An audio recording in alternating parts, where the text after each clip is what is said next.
Nosotros apoyamos a Naciones Unidas, queremos unas Naciones Unidas fortalecidas, un Consejo de Seguridad, y de allí nuestra lucha hoy por incorporar a Venezuela al Consejo de Seguridad de Naciones Unidas.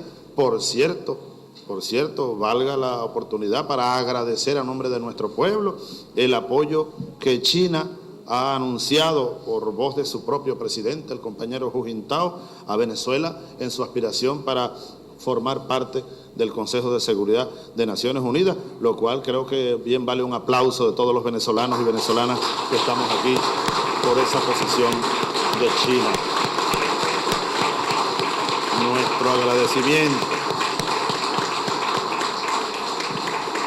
porque el gobierno de los Estados Unidos se ha desatado en una campaña contra nosotros para tratar de impedir que Venezuela sea elegida libremente por el mundo como miembro del Consejo de Seguridad. Y ellos hablan de democracia.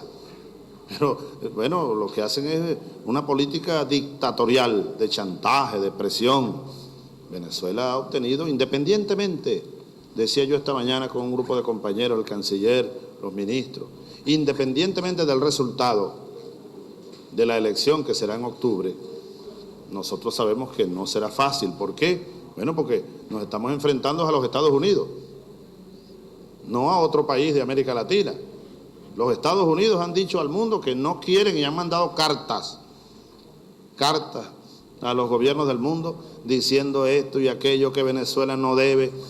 Así que no va a ser fácil, pues, porque se trata del imperio, el que tenemos al frente.